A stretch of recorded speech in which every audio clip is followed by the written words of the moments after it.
please check out our shirt on Teespring. Hey folks, what's going on? A little curious not to know. See, today I'm going to talk about Robert F. Kennedy Jr.'s anti-vaccine speech. It's a funny thing about USA, like everybody's against something or they feel like they're impressed. They try to compare things with communists, but this time is, comparing the whole vaccine about Nazis. And here's a speech about it. What we're seeing today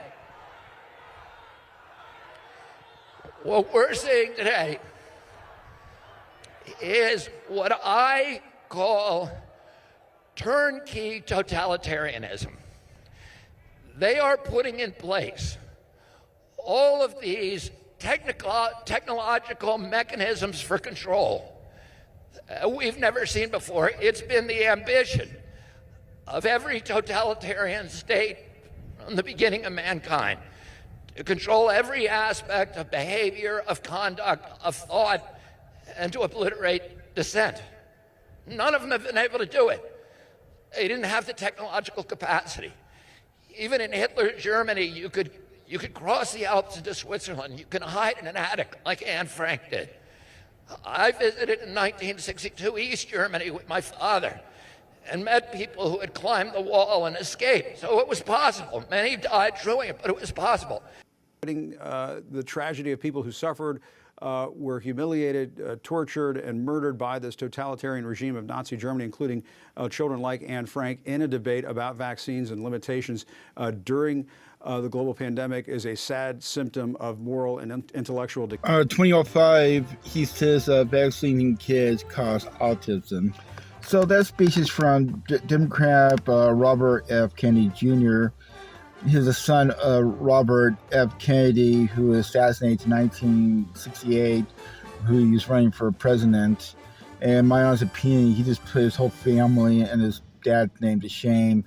It's not the first time that he says crazy things about this. He accused in 2005, he accused vaccine causing autism towards kids. But trying to compare the stuff that happened during the Nazis and what they did to the Jewish, he's trying to make it sound like it was a choice for them to stay or go, but it was not, a choice for them. It was hide or die. That was pretty much her options were.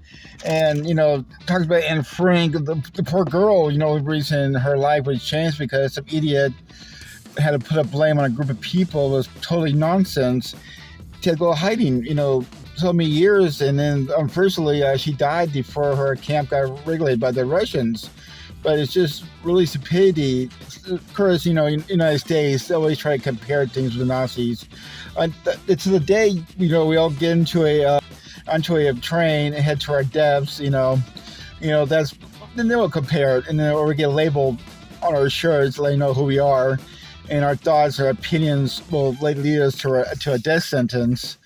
It's not even close to Nazis. And also, there's some very strict countries out there, and you should know the obvious, ones who are doing this doesn't really compare to those countries who are doing dictatorship, forcing their people to brainwashing things certain ways. So it's just really stupid way. We had a crisis going on. We had an epidemic going on.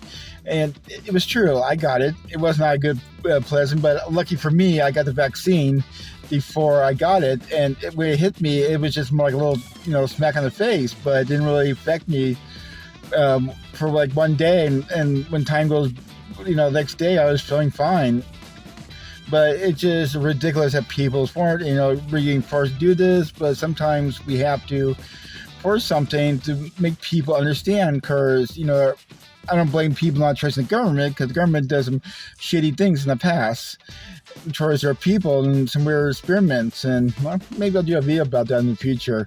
But at the same time, pandemic, people complain wearing masks. I mean, going to stores and accusing them, this is my freedom, blah, blah, blah. But you go to a public place, your freedom doesn't go that far in certain things. As long as you're not being taken away, sent away because of your disability or your race or religion, it's their choice. You want to come in our store, gotta wear a mask, but it's just a ridiculous point of view.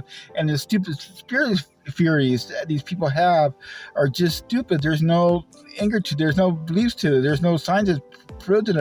I think they're just making up stuff up. That's one of the first things about the internet. People just make up stuff. You just make it so wild and crazy, people believe it.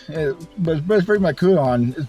Very much is like if you just try the most craziest thing, outrageous thing, some idiot will believe it. And unfortunately, there's a lot of fools. Even people are really educated, and know things are getting tricked into these stupid spurious theories, and it's just totally nuts. And you got to think for yourself. You know what I mean? You can't believe everything you hear on the net. You got to do your research, understand, talk to real scientists. You know what I mean? But it depends how far you want to go into that rabbit hole. They'll saying like you're gonna look for something. You really get deep look for something, you'll find it.